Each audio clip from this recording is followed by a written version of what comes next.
Senator, I'd like to thank the committee for inviting me para once and for all malaman natin ang totoo. So, I would like to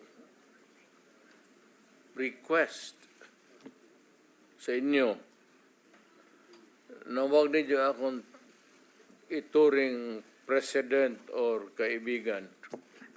Treat me as a witness and tignan natin kung lalabas yung totoo. So, with your permission, at maraming salamat po sa inyong lahat for inviting me. I'd like to start. My mandate as President of the Republic was to protect the country and the Filipino people. Do not question my policies because I offer no apologies, no excuses. I did what I had to do. And whether you believe it or not, I did it for my country. The war on illegal drugs is not about killing people. It is about protecting the innocent and the defenseless. The war on drugs is about the eradication of illegal substances such as shabu, cocaine, heroin, marijuana, party drugs, and the like, as a menace which ruins people, families, communities, and relationships, and tears apart the social fabric which binds society together in peace, harmony, and brotherhood. It is not unlike slogans which serves as calls for a better future, such as the war on waste, war on corruption, and war against climate change. I have always viewed people addicted to illegal drugs as victims and patients requiring medical help and not as criminals. That is why when the war on drugs slogan came into being,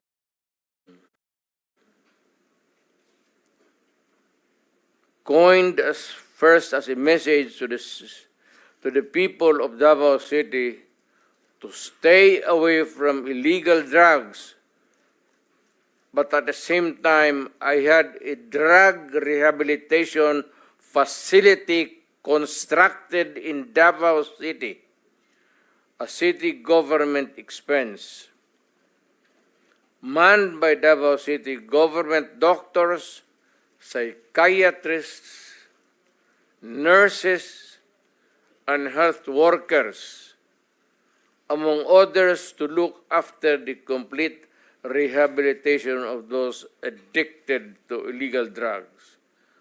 I believe then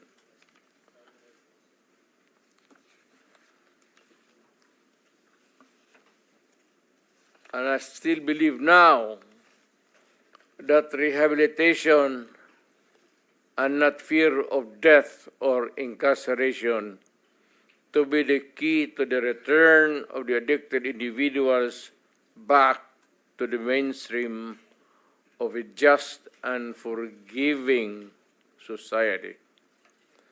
But no mistake about it, I hate drugs. I loathe the purveyors, the merchants, and the pushers of this demonizing element. I have not failed to emphasize this from the very day of the campaign when I ran for the presidency in 2016. This was my covenant with the Filipinos who believed in me. And to this day, most still agree with what in government have achieved. It is unfortunate that drug-related crimes are on the rise again. Every day you can read about children being raped, people getting killed and robbed. And just recently, a drug den was raided within the Malacanang complex. This clearly manifests that the purveyors of this menace are back in business.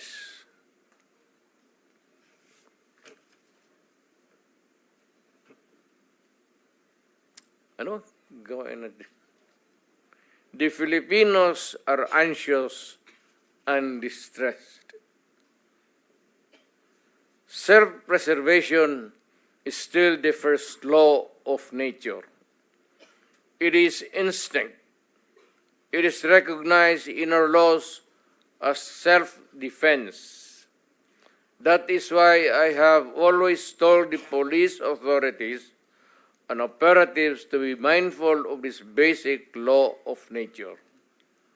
However, I tell them not to abuse their authority and power, and hindi ko talaga pinayagan yung abuso ng pulis o sundalo kailanman sa buong buhay ko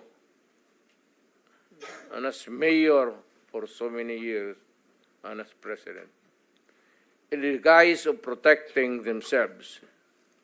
But when your very life is placed at risk, and it can be snuffed out in a matter of seconds, then and only then must you act accordingly.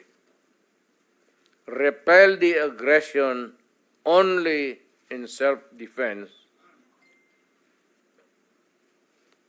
Alam mo, matagal ako nagturo sa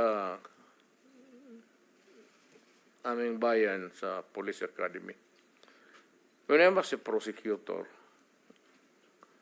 to augment my income noon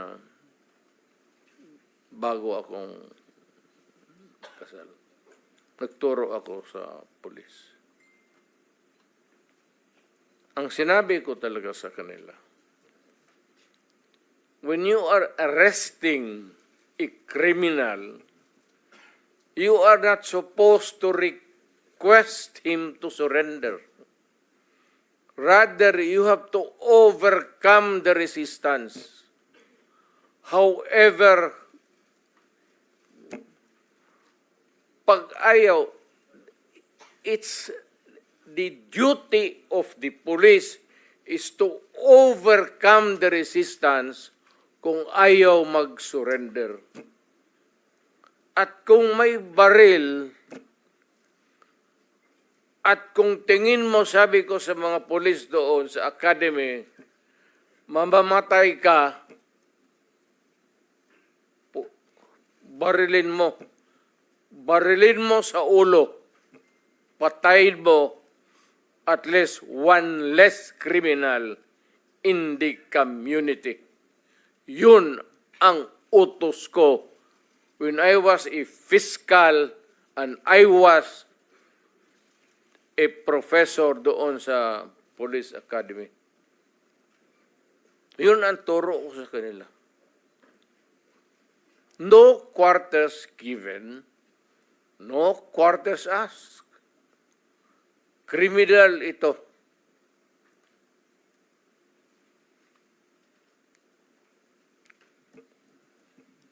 Repel the aggression only in self-defense.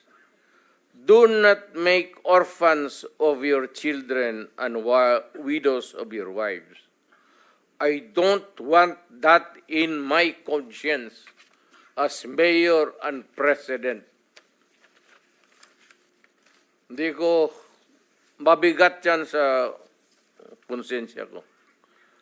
I have warned, but before that, my job as president was never easy, and it was not meant to be.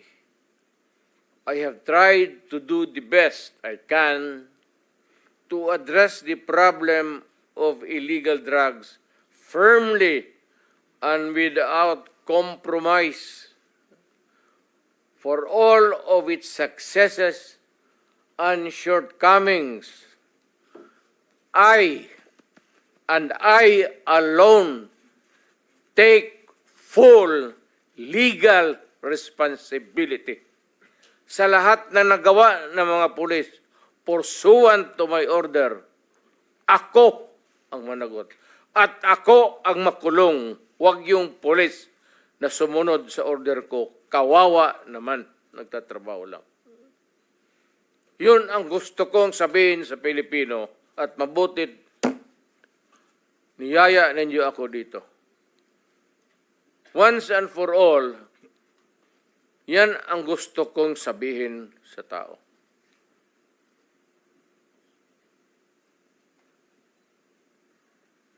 I have warned all of you as your president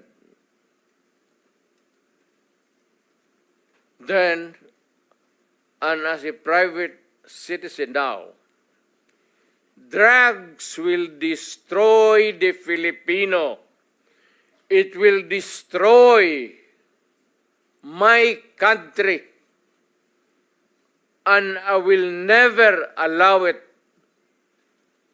Baski ako empleyado sa gobyerno o private citizen, I will do what is necessary to protect my country, my community, at yung mga anak natin. This is a matter of principle. At papagkamatayan ko yan. Maraming salamat. I'm ready to answer your question. Thank you, Mr. President. But now I think it's better to hear victim families, and then we'll open the floor for questioning and discussion. So, among the victim families present today is Randy De Los Santos. Randy, yes. Please give us your testimony. Senator Pimentel. Senator Yes. Pimentel. Yes. I just want to make a manifestation, if you Go will ahead, allow go ahead, me. go ahead. Sorry, Mrs. De Los Santos. Yes, go ahead. Senator Villar. I just want to manifest that the first request to our family when President Duterte became president in 2016 was to build a drug rehabilitation center in Las Piñas. He came to inaugurate the drug rehab center. My only disappointment is that the complaint of the people that it is hard to enter, to be admitted in the drug rehab center. That's all, Mr. President. Thank you, Senator Villar. Mr. De Los Santos, okay. Try to keep it concise and direct to the point po, Mrs. De Los Santos. Go ahead. Magandang umaga po, Ginoong Tagapangulo, sa lahat po ng miyembro ng Blue Ribbon Committee at sa mga resource person na naririto po ngayong umaga. Ako po si Randy De Los Santos, ang tiyuhin po ng napaslang na 17 taong gulang noong August 16, 2017. Nagkaroon po ng isang police operation, Ginoong Tagapangulo, sa aming lugar. At sabi ho ng mga pulis sa kanilang report ay bumunot ng barel, lumaban si Kian De Los Santos. Sa pagdinig ng mga kaso, hindi ho yun totoo. Napatunayan po namin sa korte na si Kian ay hindi nalaban at pinatay, intensyonang pinatay ng mga pulis.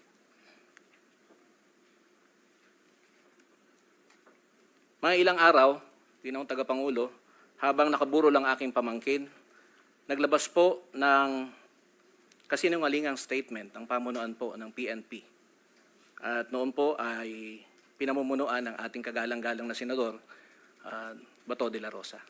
Ang sabi po dun sa statement ay yung tatay daw po at yung uncle ay kilala sa aming lugar na siga, kinatatakutan at nagbebenta ng droga at ginagamit po si Kian de los Santos bilang tagapagbenta nito.